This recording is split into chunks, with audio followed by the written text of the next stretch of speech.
Is Luke Fickell considered a good big game head coach? Has he even coached in enough big games for you to have an answer or opinion to that question?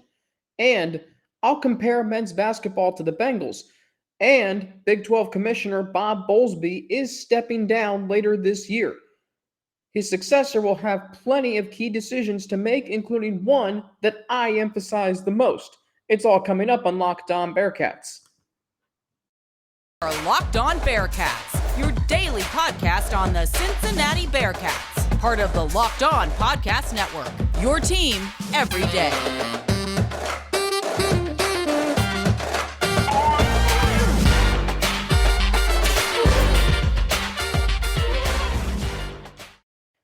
Thank you so much for making Locked On Bearcats your first listen of every day. And it's not just any day today. It is opening day for Major League Baseball. The Reds are in action tonight against the Braves in Atlanta. But this is a Bearcats daily podcast. You can tune into the Reds game tonight against the Braves on ESPN2 or 700 WLW. First pitch at 8:08. Today's episode of Locked On Bearcats is brought to you by Bet Online.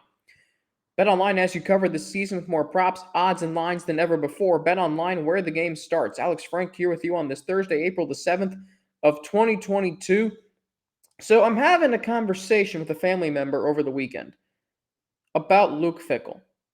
First off, it is amazing. It is astounding, even though you might have thought he was not going to go to Michigan State like myself, even if you were confident he was not going to take the Notre Dame job. Even if you were confident he was not going to take any other job that was on his radar, or at least members of the media put on his radar, it is still astounding he's in his sixth season. But I'm having a conversation with a family member this weekend, and what they said to me was that Luke Fickell is not a good big game head coach. He's overmatched in big games. I don't know if that's entirely true. I don't entirely disagree with it either. Luke Fickell has some wins in big games against UCF, Army, SMU, Tulsa, Notre Dame, and Houston. He's also had a share of losses in big games: Michigan, UCF, Memphis twice, Georgia, and Alabama. So he's 6-6 against ranked teams in his Bearcats head coaching career. He's 1-3 against top 10 teams. And yet 2 of those top 10 losses came on neutral fields in bowl games. One of which the Bearcats, one game the Bearcats should have won. Another game where they belonged on the field with Alabama, but they were overmatched. So maybe he is overmatched, because we saw what happened against Michigan in 2017. That team put up a really valiant effort for 3 quarters, and then Michigan pulled away late. Against UCF in 2018, they put up a valiant effort in that game too, but they were overmatched.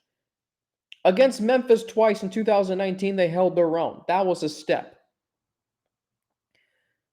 Against Georgia in 2020, when I thought they were going to lose by 2 touchdowns, they should have won the game. Alabama, they were overmatched. Alabama there were 3 to 4 plays that decided a football game. Alabama made all of them. I don't think Luke Fickell's a bad head coach in big games. I also don't think he has coached in enough big games for you to have a rational conclusion. Right now, he's 6-6. So that means you're not better, you're not worse than your competition. Lately, though, when the Bearcats have played games against ranked teams who the Bearcats are clearly better than, the Bearcats have looked really good. They played Army, who was 24th at the time in the second game of the 2020 season. The Bearcats won 24-10. They played SMU later that season when the Bearcats were 9th, SMU was 16th. By the way, against Army, the Bearcats were 15th. The Bearcats took SMU to the woodshed, 42-13. They beat a ranked Tulsa team in the conference championship game in 2020. They beat a ranked Houston team in the conference championship game in 2021. They also played Indiana, who was not ranked at the time, but yet still had some high expectations. They beat them on the road by 14. They beat Notre Dame on the road, who was a top 10 team at the time.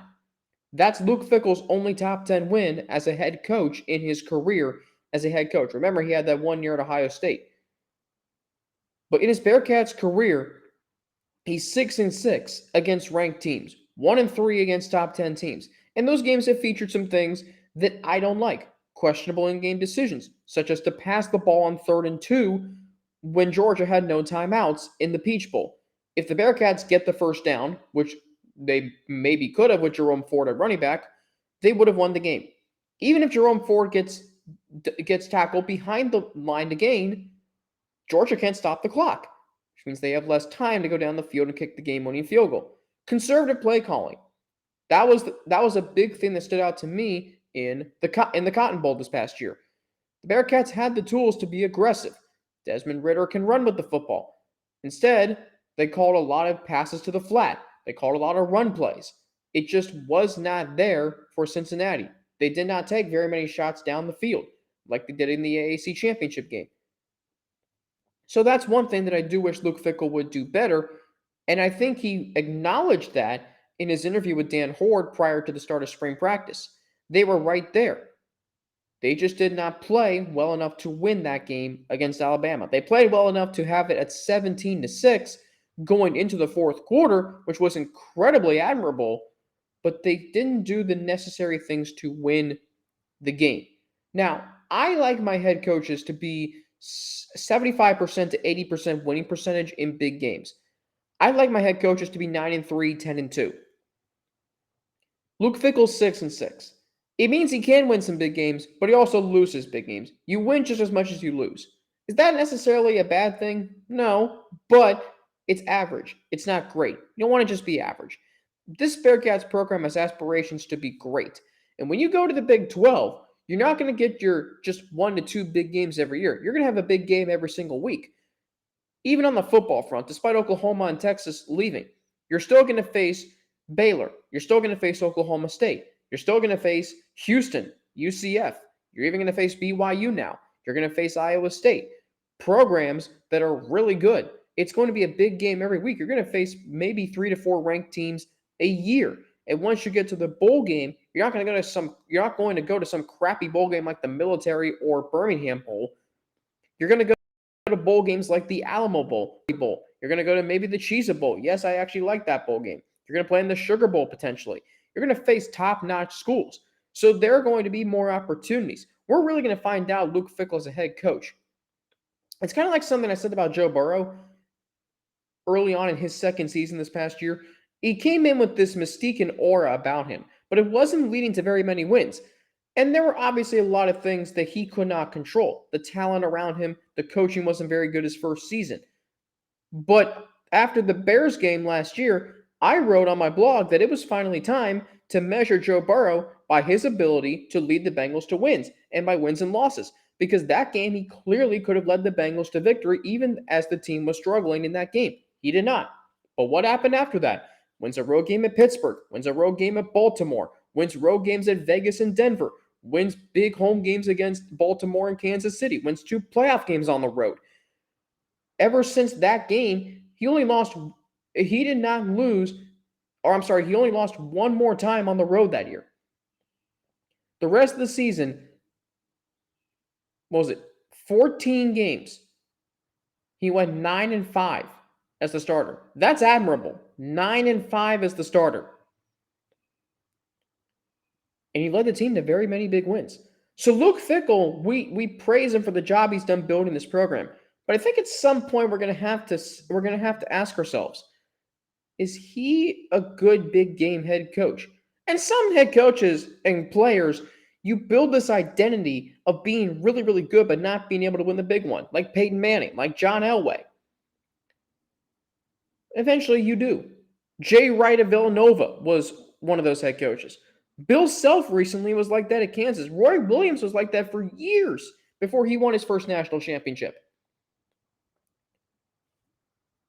Luke Fickell is going to get his share of opportunities in big games.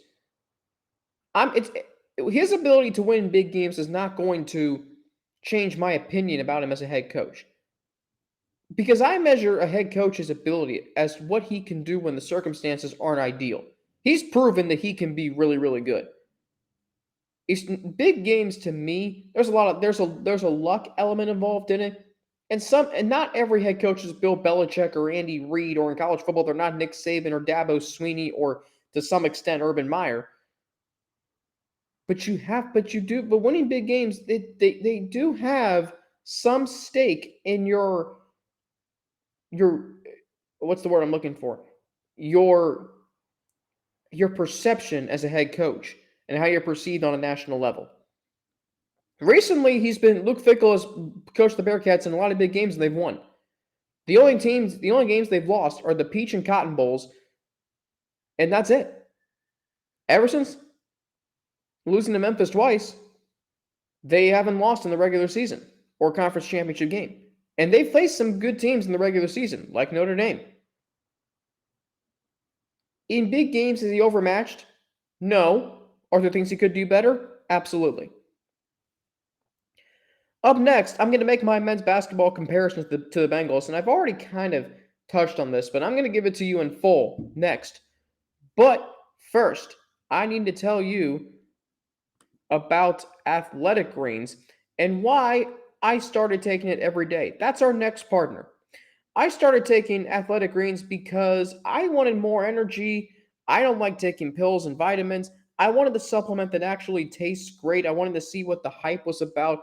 So if you're asking what is this stuff, I'm going to tell you, because with one delicious scoop of AG1, you're absorbing 75 high-quality vitamins, minerals, whole food source, superfoods, probiotics, and adaptogens to help you start your day right. This special blend of ingredients supports your gut health, your nervous system, your immune system, your energy, your recovery, focus, and aging, all the things.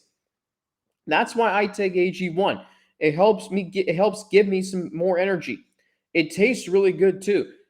Do I recommend it to family and friends? Absolutely. My sister is majoring in health sciences at Clemson. She's a fitness beast. Of course she knows about Athletic Greens. Here's some health facts. It contains less than 1 gram of sugar, no GMOs or nasty chemicals or artificial anything, while still tasting good. It supports better sleep quality and recovery, supports mental clarity and alertness. It's the one thing with the best things. Tons of people take some kind of multivitamin. It's important to choose one with high quality ingredients that your body will actually absorb. Here's the best part. It costs you less than $3 a day, and you're investing in your health, and it's cheaper than your cold brew habit. I don't have a brew habit. I have a liquor habit.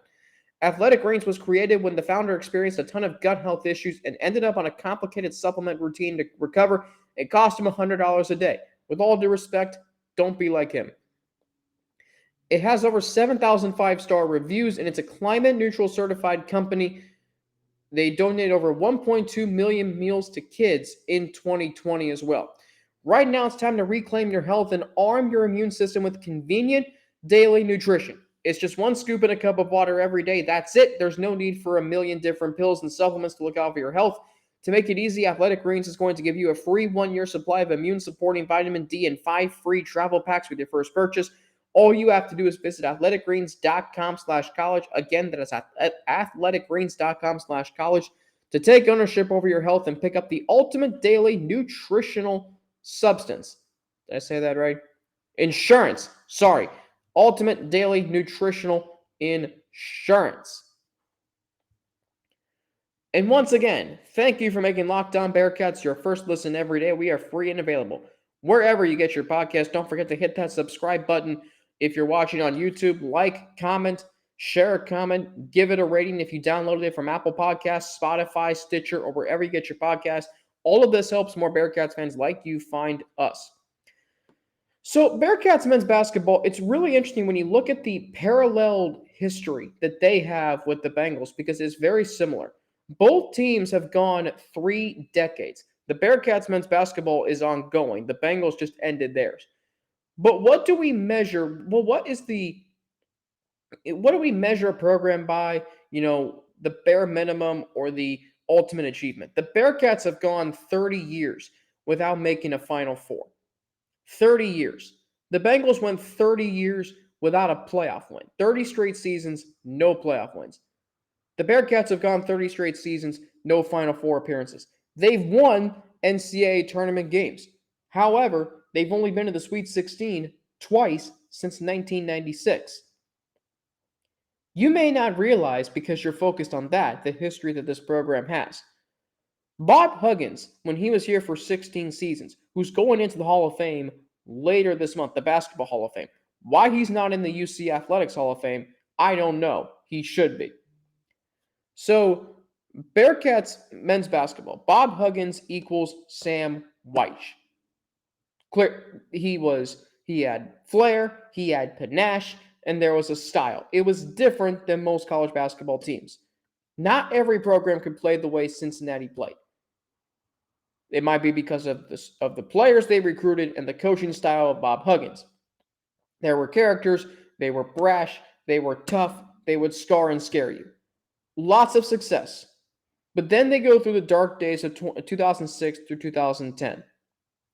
So I'm comparing Bearcats men's basketball here to the Bengals of the 80s, when Sam Wyche was the head coach of the Bengals. And you look at all of the flair and panache and the innovation of the no-huddle offense that the Bengals implemented in the mid-80s with Boomer Esiason and Ickey Woods and Chris Collinsworth and Tim McGee. And the offensive line, of course, led by Anthony Munoz and Max Montoya. Sam Wyche was the leader of that team. Then the Bengals go through their dark days of the 90s. Multiple head coaching changes, an owner that is highly criticized by the public. And it took 15 years to get back to the playoffs in 2005. The Bearcats went through a stretch from 2006 through 2010 where they did not make the NCAA tournament. They went through two different head coaches, Andy Kennedy and Mick Cronin. They went through multiple athletic directors. They went through multiple presidents. And then they finally got some stability. They got some stability when Mick Cronin had rebuilt the program in his 5th season. They went to 9 straight NCAA tournaments. The Bengals in 2011 through 2015 went to 5 straight postseasons. But the similarity here is neither the Bearcats or the Bengals won very much in the postseason. It's different in football than men's basketball because it's one and done. And there's not as many teams that make the playoffs as there is in men's basketball. The postseason. Andy Dalton and Marvin Lewis. Continuity.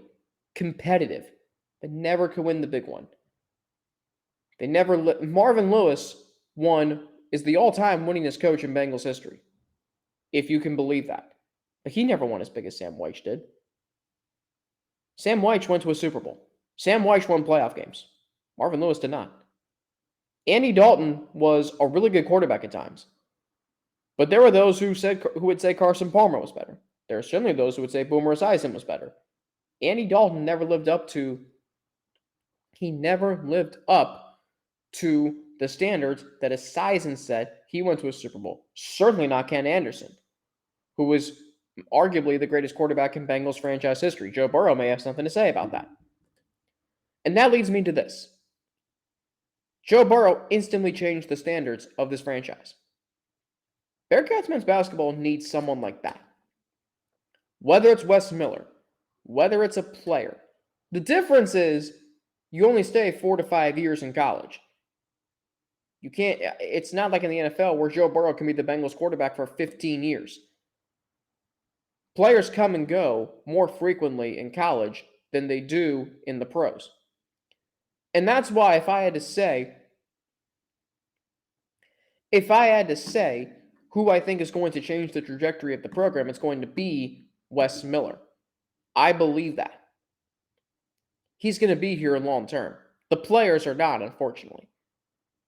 Now, Desmond Ridder did change the trajectory of Bearcats football. He was here long enough to do that. He has set a standard for the quarterbacks that come after him and for really any player that comes after him. He has set a standard for where a quarterback here and where a head coach in Luke Fickell can take this program. Bearcats men's basketball needs that. Right now, the present is so bleak, you don't know the direction where this team is going. Remember when the Bengals struggled in 2019 and 2020, and you wondered which direction the team was going in?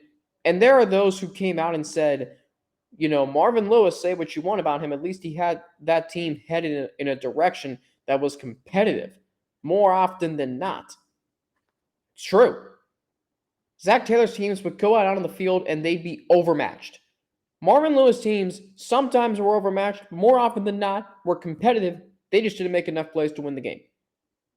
When Mick Cronin left, you were so excited because, oh my gosh, now we're going to have some offense. Oh my gosh, we're going to finally move further in the tournament. Oh my Lord. They haven't made the tournament since Mick Cronin left. Mick Cronin has taken UCLA to 2 Sweet 16s, and had the tournament not been wiped out in 2020, he could have taken them to a third Sweet 16. That's where we're at right now. Mick Cronin, those Bearcats teams had a direction.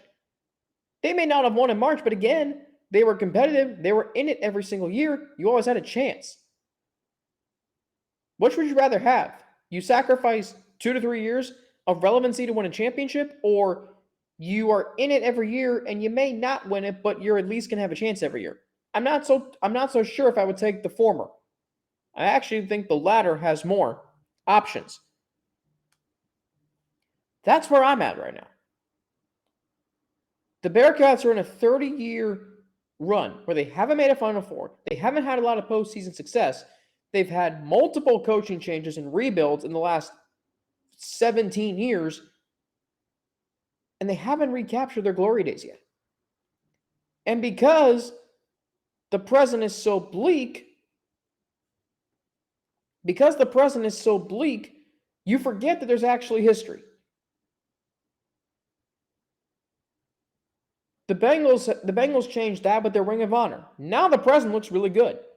Can the Bearcats get a player or coach to change the trajectory, raise the standards, and get this program back to where it belongs? It's 30 years of a lot of really good, but a lot of frustration. Someone needs to change that.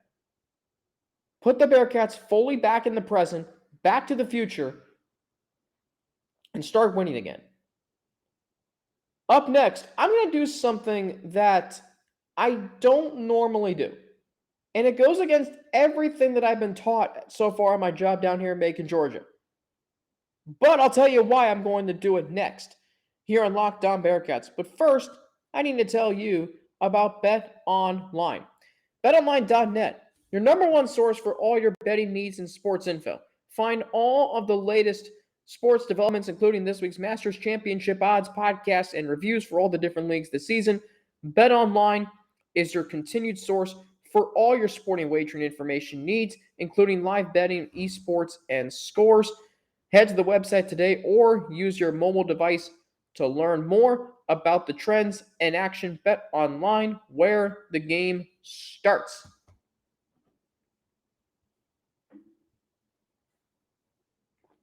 And once again, thank you for making Locked On Bearcats your first listen of every day. We are free and available wherever you get your podcasts. Alex Frank here with you on this Thursday, April 7th, 2022. The Masters getting underway today in Augusta. Tiger Woods is playing. That makes it better.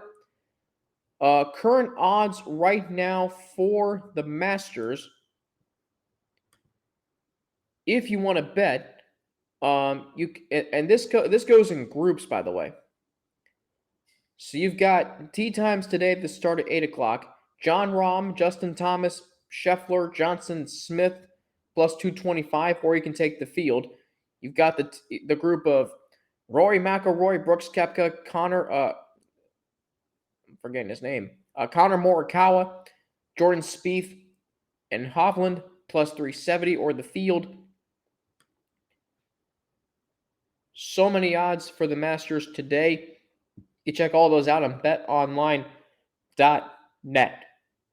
So I'm doing something I don't normally do. There's a formula at work that I've been taught called New, Now, Next. What's the news of the day? What's happening now? What's going to happen next? The news of the day is Bob Bowlsby, the Big 12 commissioner, stepping down at the end of the year. But because this is a Bearcats podcast, I felt like I should lead my first segment with something Bearcats related. So I'm putting the news of the day way back in segment 3.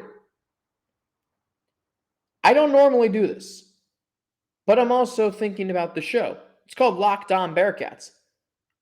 My colleague Josh Neighbors at Locked On Big 12, he's probably leading off with something about Bob Bowlsby. Any other Locked On Big 12 show or any other Locked On podcast for a Big 12 team is probably going to do the same. I, however, am not. This is a Bearcats podcast. You can talk about Luke Fickell and men's basketball before the Big 12. But this is still news. Bob Bowlsby is stepping down as Big 12 commissioner. And of course, my first thought when I saw this was, of course, this is happening. Cincinnati's going to the Big 12, Power 5 conference finally, and then boom, the commissioner steps down. But this is not new.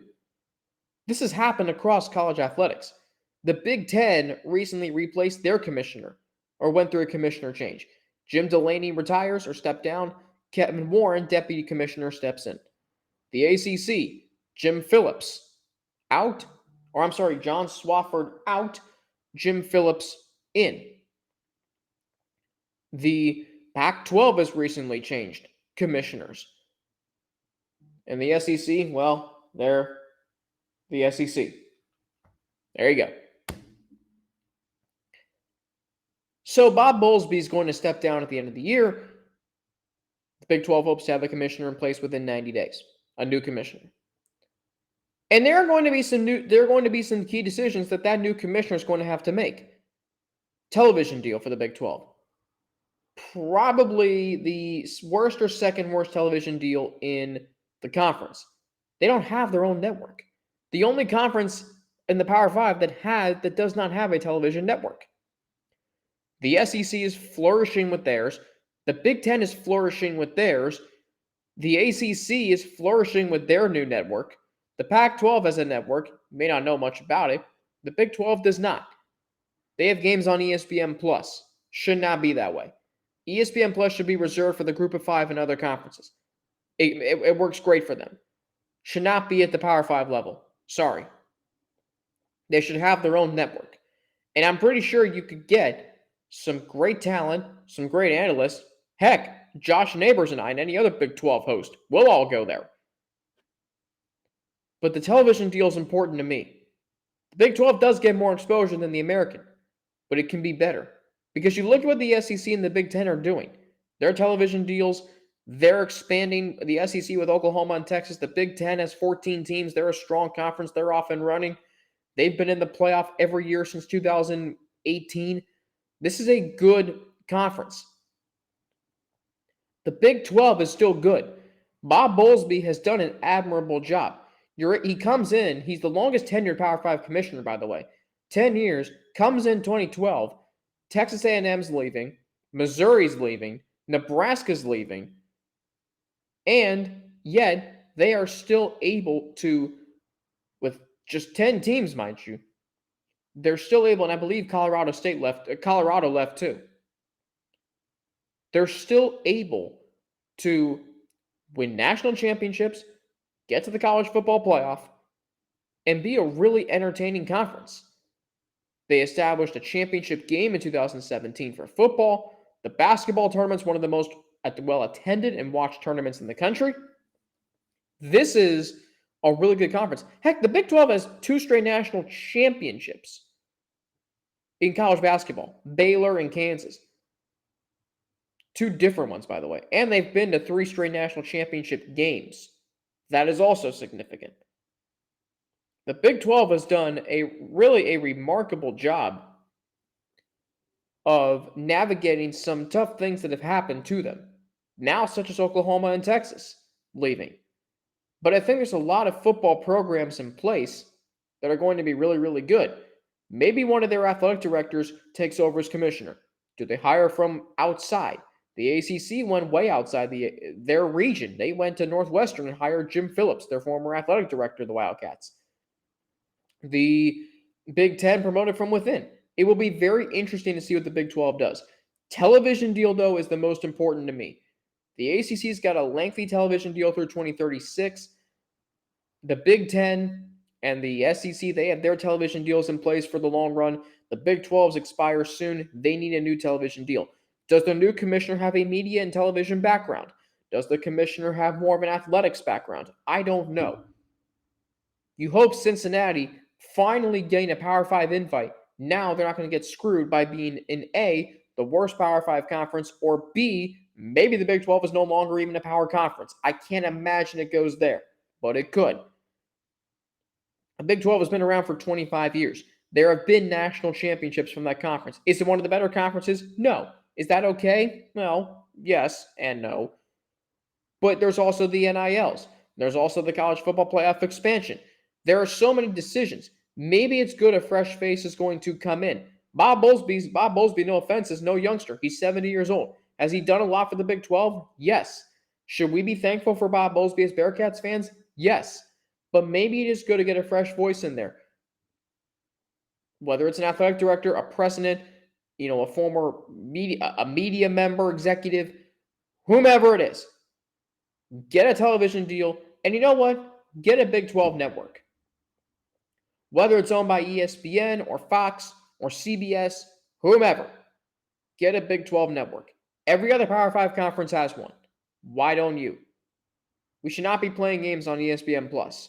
If we can't have games on ESPN or ESPN2 or CBS because there's other games on, have your own damn network.